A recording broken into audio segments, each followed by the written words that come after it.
If you see the person actually withdrawing from life, withdrawing from people, and becoming very, very self-centered in a sort of an isolated space, that is an indication of narcissism, that they're self-centered, but the covert narcissism is covered by the fact that they're withdrawing from the world. So why would they withdraw from the world and become self-centered? They think that they're amazing. They think that they're wonderful. They think that they're special. But largely speaking, they're struggling to convince the world that that's true. So when they get feedback from real people, and they're not just getting feedback from inside their head, it's creating multiple small narcissistic injuries, because largely people are going, actually, you're not particularly interesting. No, you're not very special. And they get negative feedback from the environment. They have a delusional view of themselves as all powerful, super sexy, super exciting, super interesting. Reality and truth are the enemy of the narcissist. They have to keep the reality and truth at bay in order to support the false self. So if you see Are you a priority or an option? Someone once said, there was a quote out there, don't make someone your priority if you're their option. Now, a lot of times people will know that they're not a priority and they will continue doing things that actually make them less of a priority and they look desperate. So let me give you the ways. Let me give you the ways to help you to become a priority. All right. Number one, stop initiating communication. If they're not initiating communication, you stop too. What I want you to do, and I've said it before, start mirroring their behavior. If they're not initiating the communication, you stop initiating the communication. Number two, all right, become scarce. Stop being so available, y'all. And here's the thing. The thing is this, I know you might say, are you a priority or an option? Someone once said, there was a quote out there, don't make someone your priority if you're their option. Now, a lot of times people will know that they're not a priority and they will continue doing things that actually make them less of a priority and they look desperate. So let me give you the ways. Let me give you the ways to help you to become a priority. All right. Number one, stop initiating communication. Narcissists do not want to learn and grow. Their cognitive rigidity prevents them from seeking and engaging in the growth and change process. They are emotionally stunted and will remain so. The sooner you accept this reality, the sooner you can experience freedom. Narcissists do not want to learn and grow. Their cognitive rigidity prevents them from seeking and engaging in the growth and change process. They are emotionally stunted and will remain so. The sooner you accept this reality, the sooner you can experience freedom. Narcissists have many tricks to manipulate you as well as shift blame onto you. Here are several tricks to look out for. They smear your name to others or file false accusations against you. They on purpose damage stuff precious to you and then act as if it was an accident. Then they tell everyone how you lost it because they had an accident. They antagonize you until they get an emotional reaction out of you and then use your reaction as proof that you are the abuser, often suddenly switching to being calm and collective just as the police arrive, or only showing people a recording of your reaction and not how they antagonized you. They plant, fabricate, or manipulate evidence, such as recordings or pictures, to make you look guilty. They gaslight you and claim you started an argument or that you broke your own stuff. You want in to do. There's no way that somebody with actual narcissistic personality disorder is really going to authentically open up to a therapist. Never. Cannot. They don't have the will for it. They don't have the muscle for it. They can't do it. And if they got halfway there and the therapist said, hey, maybe you should think about this, anything that doesn't align with the grandiose self-image is rejected instantly. They have been doing this from childhood, from infancy, with the passion of someone who believes that if they don't, they will die. You understand?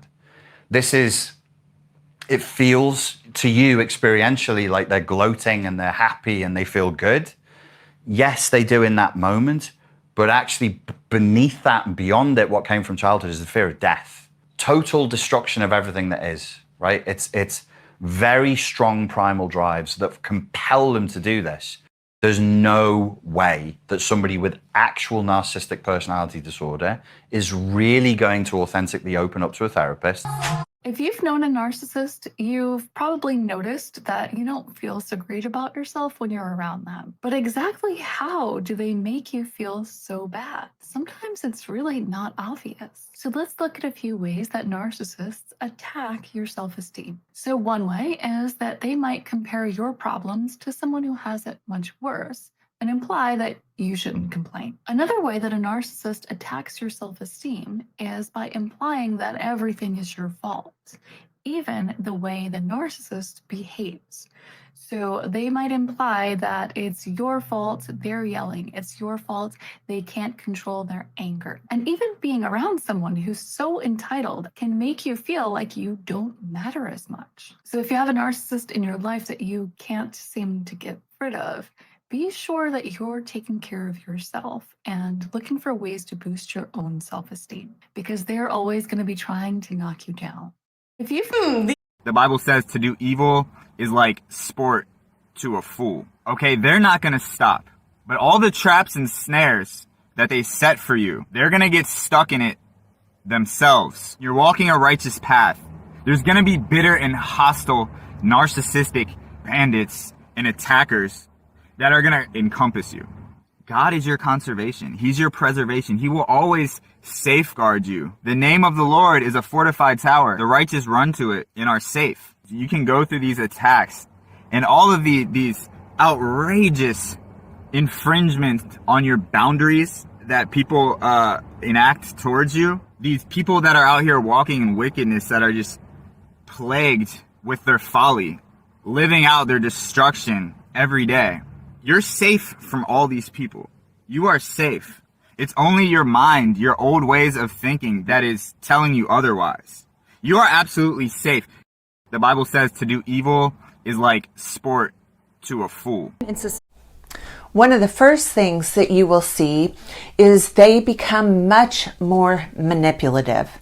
Now, many of you might think that's not possible because the narcissist in your life is currently insanely manipulative and that it couldn't get any worse. But I am here to tell you it absolutely can become worse. First of all, they have years and years of experience manipulating people, so they are old pros at the manipulation game when they get older. Also, they will have more time on their hands, and narcissists in general bore very, very quickly. They are constantly trying to fight off boredom, and because they have much more time on their hands in their older years, they utilize that time doing things to cause chaos in the lives of their loved ones. A lot of times somebody becomes a covert narcissist because they went through some kind of trauma in their childhood, okay? So they're afraid to open up to people and everything like that. They're afraid of getting hurt. So their way of dealing with that is to be sneaky later on, okay? A covert narcissist is very sneaky. They don't come out and be transparent with you. They hold everything in. Secretly, they're very competitive. They feel inferior, okay? Covert narcissists feel very inferior and they're very competitive with you. But they, a lot of it is how they deal with their problems. They can't be open. They can't be transparent. So the way they operate is by, trying to get you behind your back. They work behind your back by getting other people to not like you or to go against you or to isolate you or something like that. And that builds them up and makes them feel important. Once they know that they can't scam you the same way they can scam any other sucker. They just can't. They lose all of their confidence at that point, and that's when you see the narcissist hit like their own rock bottom, right? They hit that rock bottom, and the person that's left after that situation is probably their lowest. They do hit a low point. The narcissist remains in power only when they completely obliterate their prey. And when they leave them feeling like a vegetable, they just discard them and move on to another one, do the same, they groom, move on to another one, move on to another one. Love bomb, devalue, discard, reload. Next, And it's like when they're following that pattern, they're kicking ass and they keep getting stronger and stronger and stronger. Just know one thing though, that once they know that you know, they can't scam you the same way they can scam any other sucker. 1, you must learn to believe all red flags and trust your gut instincts and your intuition about the people that you meet and come into contact with. If you are serious about your recovery, I mean really serious, the red flags are no longer red flags, they are deal breakers. And we do not need any more than one to justify distancing ourselves from this person and going no contact. One red flag is all the justification that we need in order to dump this person. Number 1, in today's video, we are going to dive into a really fascinating topic, which is about the phenomenon of something called limerence and why adult survivors of childhood narcissistic abuse who have developed complex PTSD are very prone and vulnerable to develop limerence with a romantic interest. So first, let's explain and define exactly what limerence is.